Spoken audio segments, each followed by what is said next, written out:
So hi there, we are back at the Neepawa Community Ministries Center with Amanda Nottingale, and she's going to tell us about the Second Harvest app. So what is this app? What does it do? So Second Harvest is a really interesting organization. They basically rescue food across the nation. They've partnered with a lot of grocers and things like that in order to divert food from the landfill into people's homes. And so, because a lot of times food that goes from a grocery store into the landfill is still quite consumable. There's nothing, there's not many things that are actually completely bad that end up thrown out. A lot of times it's because it's past a best before date, which shouldn't be. Best before and expiry are two totally different things. So manufacturers put best before dates on pretty much everything, and that is the most optimal time for texture, flavor, freshness of that product. It doesn't mean anything about the food safety. So food is still consumable well past the best before date in a lot of cases.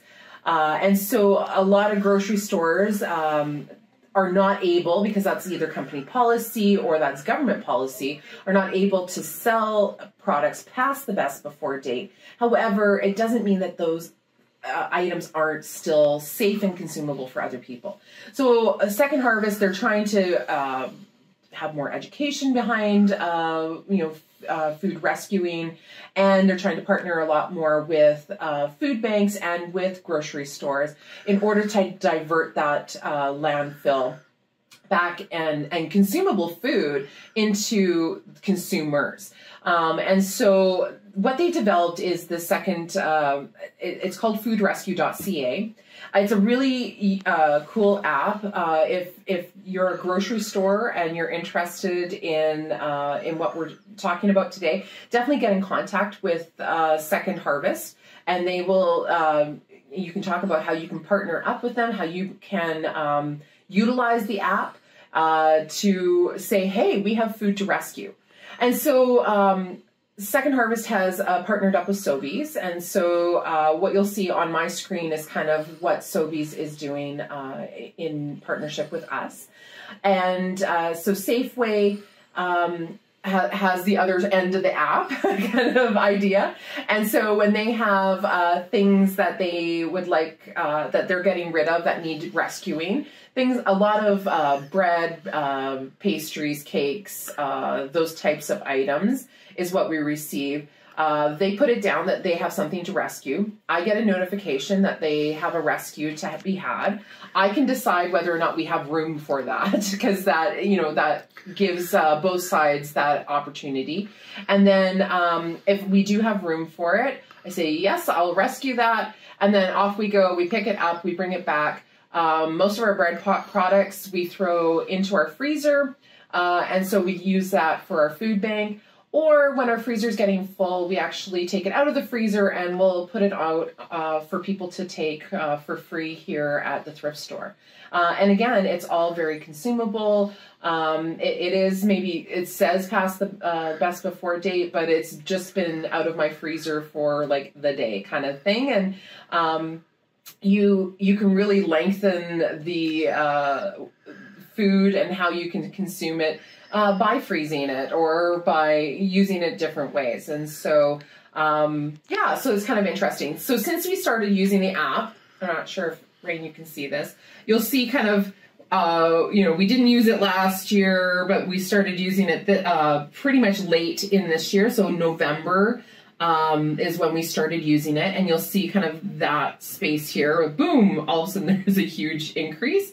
And we have actually saved a value of $3,657 worth of food. And so that's gone back out into the community and into the hands of people who can use it and need it.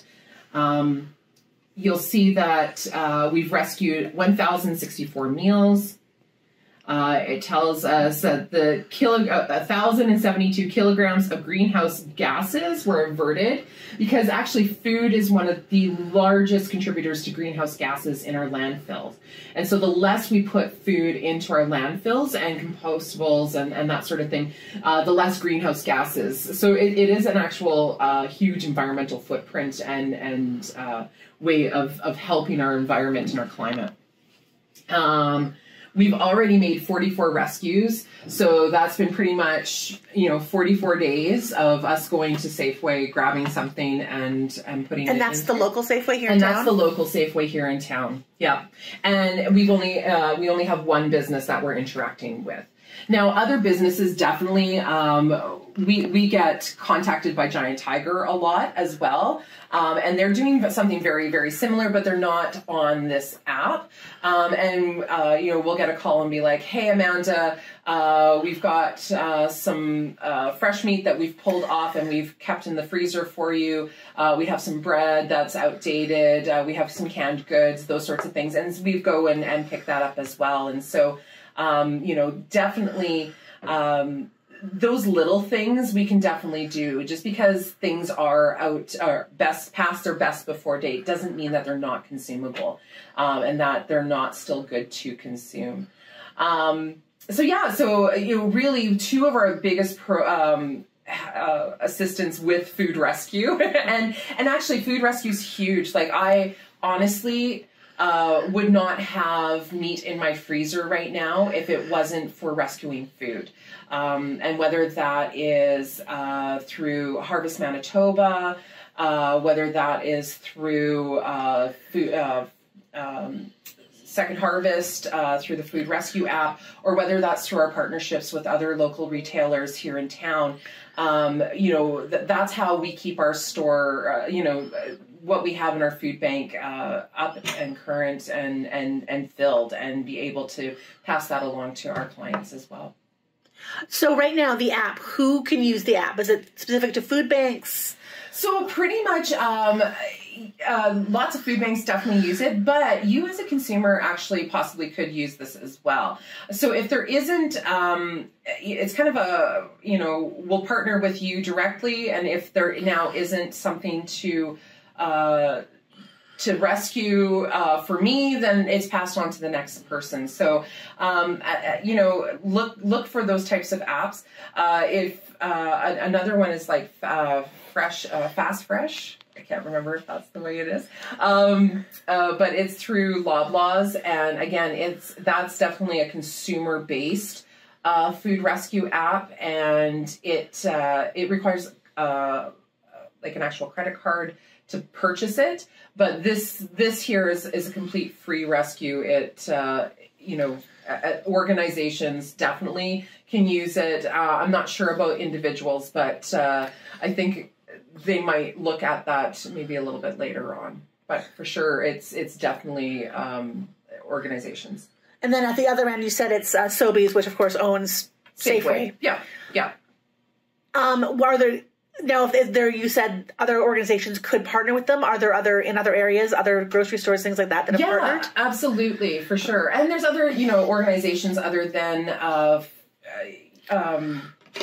food banks, right, that are utilizing this type of app and that sort of thing. So there's a great organization that just opened up. It's the food rescue, or the rescued food grocery store, basically in Brandon. It's operated through a few different organizations, and what they're doing is they're selling super cheap selling rescued food, and so that meets a different need within the sector as well. And so anybody can go and you can purchase the bread or eggs or milk or whatever they happen to have for very, very minimal costs. So there's organizations like that. There's also organizations like soup kitchens, meal programs, and that sort of thing that also can utilize an app like this as well. Even possibly daycare, or schools or things like that could potentially look at, how do we get, say, certain types of foods into that can still be consumed into our program and cut down our costs, right? This is all about cost saving. It's all about keeping food out of the landfill, and it's still safe and consumable and ready to go. How big a problem is food waste? It's a huge, huge problem. And Canada is actually one of the biggest contributors to food wastage. Really? Yeah, it's amazing how much we contribute. And really, food wastage is an environmental issue. It's a climate issue. And the less food we waste, the more we're helping our environment. Like that stat alone of the 1,072 kilograms of greenhouse gases that we've averted already, and that's only out of 44 days of rescuing food. So just think about how much that contributes along an entire year or more. And it's really interesting. You can find lots of information on rescuing food or food wastage. Second Harvest, go to their website. They have some really great little seminars and things like that on how to reduce your wastage of food at home. Great tips and tricks on how to do that.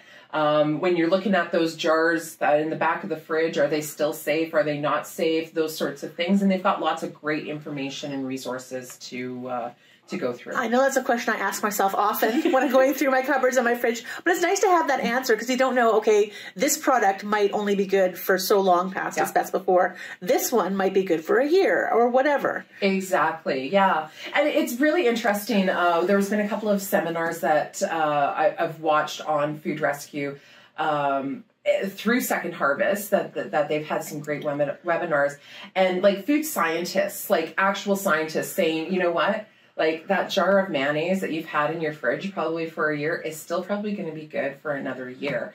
As long as it hasn't been, left out for however long or whatever. But if it's been kept within its cold control and all of that kind of stuff, it's probably safe and stable because of the ingredients that are in it. And so it was really interesting to hear about why food goes bad and talk about, your safe zones of temperatures and things like that, and how if you keep food at a good, range, and whether you can lengthen the time, like milk, you can actually, milk is great past the best before date if you definitely haven't opened it, and you can tell when milk has gone off.